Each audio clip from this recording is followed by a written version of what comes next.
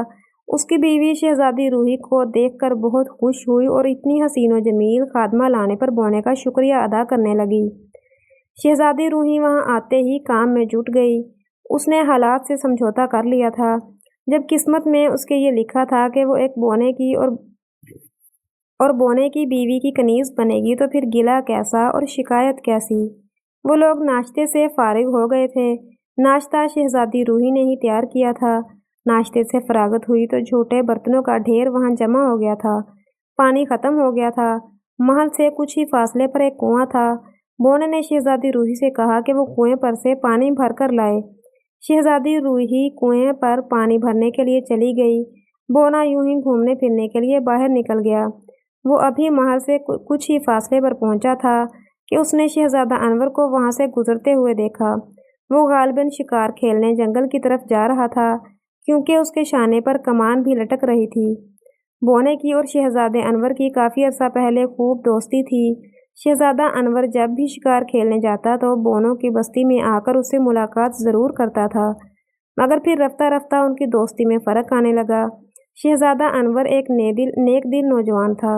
اس کے برعکس بونے میں عیاری اور مکاری کوٹ کوٹ کر بھری ہوئی تھی۔ اس کے علاوہ وہ خود غرض اور بے مروت بھی تھا۔ وہ سیدھے سادے لوگوں کو بیوقوف بنا کر خوب کہے لگاتا تھا۔ شہزادہ انور کو جب اس کی عادتوں کا پتہ چلا تو اسے بہت افسوس ہوا۔ اس کو یہ بات پسند نہیں تھی کہ سادہ لوگوں کی بے بسی سے لطف اندوز ہوا جائے اور انہیں تنگ کیا جائے۔ اس نے یہ بات بونے کو بھی سمجھانے کی کوشش کی۔ بونے نے اس کی نصیحتوں کا برا مانا اور اسے لڑ پڑا، جس کی وجہ سے ان دونوں کی بول چال بھی بند ہو گئی تھی۔ شہزادہ انور کی راہ میں وہ کنواں بھی پڑتا تھا۔ جب وہ وہاں سے گزرا تو اس نے شہزادی روحی کو پانی بھرتے دیکھا۔ چند لمحے تک تو وہ بالکل ہی گمسم سا کھڑا رہا۔ پھر اس نے شہزادی روحی کو آواز دی۔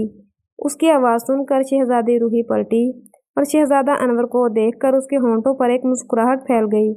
وہ پانی کا ڈول کنویں میں ڈال کر اس کی طرف بڑھی۔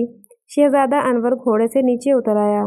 شہزادی روحی، تم نے یہ کیا حالت بنا رکھی ہے؟ شہزادہ انور نے اسے اوپر سے نیچے تک دیکھتے ہوئے کہا۔ جواب میں شہزادی روحی نے اسے پوری کہانی سنا دی۔ اس کی کہانی سن کر شہزادہ انور کا چہرہ غصے کی شدت سے سرخ ہو گیا۔ اس نے نفرت بھرے لہجے میں کہا، میں اس بونے کے بچے کو ایسا نہیں سمجھتا تھا۔ تمہارے یہاں چلے آنے کی وجہ سے وہاں پر سب لوگ کتنا پریشان ہو رہے ہوں گے۔ بونا ایک درخت کے پیچھے کھڑا ان کی تمام گفتگو سن رہا تھا۔ وہ شہزادہ انور کا تعاقب کرتے ہوئے وہاں پہنچ گیا تھا۔ شہزادہ انور کی بات سن کر وہ مسکراتے ہوئے درخت کے پیچھے سے نکلا اور بولا، ایک شہزادی کو خادمہ کے روپ میں دیکھ کر تمہیں یقیناً بڑی مسرت ہو رہی ہوگی۔ اس کی بات نے جلتی پر تیل کا کام کیا۔